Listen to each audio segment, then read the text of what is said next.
Halo, selamat pagi. Kali ini kita akan masuk ke pembahasan mengenai introduction to design system, tapi yang basic ya, yang sangat dasar. Jadi secara teori atau apa sih design system itu, mari kita simak.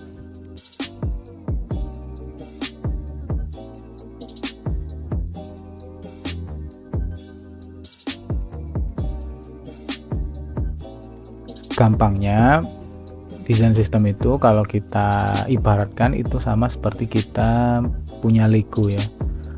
Lego itu kita anggap sebagai komponen desain sistem. Bagian terkecil Lego adalah yang warna biru, merah, kuning itu yang satu-satu itu.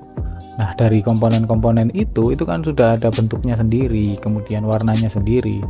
Sehingga nanti komponen-komponen Lego itu ketika kita susun dia bisa menjadi berbagai macam, misalnya jadi rumah, jadi mobil gitu ya ketika kita mainan Lego. Nah, sama di desain sistem itu kita bisa merangkai komponen-komponen desain sistem seperti tipografi, form, button menjadi sebuah halaman login misalnya, atau halaman sign up, atau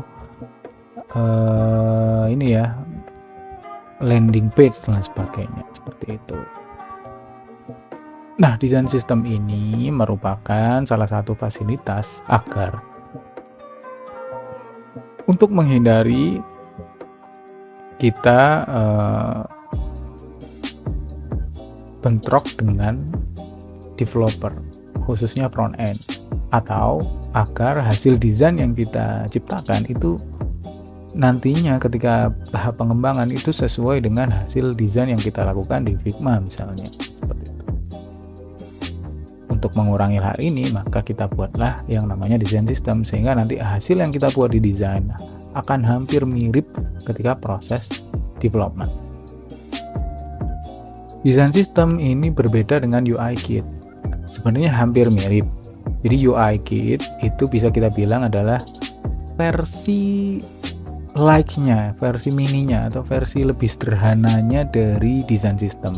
Tapi kalau UI Kit itu kita tidak sampai membuat token, tidak sampai mendefinisikan, sampai menjadikan script gitu ya. Tapi kalau desain sistem itu kita sudah membuat aturan-aturannya. Nanti kalau misalnya button ini cara manggungnya bagaimana, misalnya button biru besar, cara manggilnya gimana, misalnya cara manggilnya adalah kita pakai btn thread primary, seperti itu.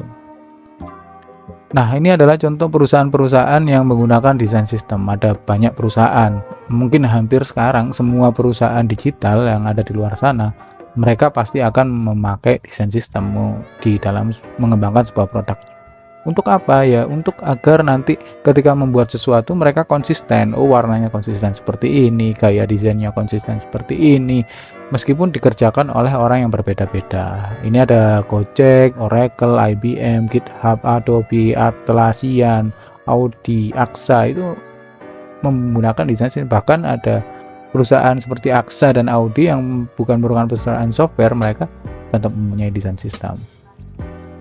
Contoh desain sistem itu seperti apa? Nah, nanti akan kita jelaskan. Keuntungan dari desain sistem sendiri itu yang pertama adalah konsistensi hasil desain UI dan front end-nya. Jadi memang hampir mirip bisa dibilang kalau misalnya kita bisa membuat desain sistem. Bisa mempercepat proses kerja UI design dan developer. Jadi kita nggak perlu misalnya ada button di page A atau ada button di page B, kita tinggal panggil aja, panggil kemudian tempel, panggil tempel. Kita nggak perlu membuat ulang button berulang-ulang atau copy button berulang-ulang, atau kita nggak perlu ini ya, colorsnya nggak perlu kita setting berulang-ulang, karena kita tinggal klik kemudian warnanya pasti akan sama. Kemudian dapat mengakomodir kebutuhan produk desain di masa depan. Ya, ini yang paling penting. Jadi nanti misalnya kita sudah selesai membangun aplikasi A, misal perusahaan mau membangun aplikasi B, nah itu mungkin akan jauh lebih mudah kalau sudah ada desain sistemnya. Jadi kita nggak perlu buat ulang lagi setiap ada aplikasi yang baru. Struktur desain sistem itu biasanya seperti ini. Biasanya terbagi menjadi 3 komponen. Yang pertama atom.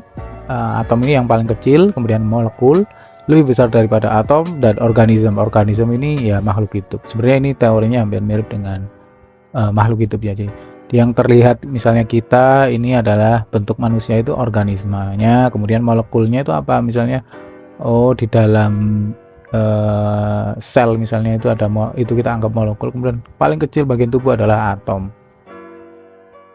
Nah, komponen atom itu biasanya terdiri dari warna, tipografi, icon, input field, button.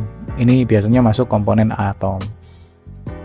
Komponen molekul itu biasanya versi gabungan dari atom-atom yang tadi. Misal pada header bar itu terdapat warna, teks, icon bla bla bla. Ini bisa masuk ke komponen molekul.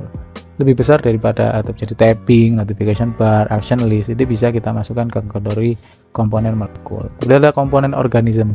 Komponen organisme ini lebih cakupannya lebih luas lagi ya. Jadi misalnya pop up, action sheet, notification stack.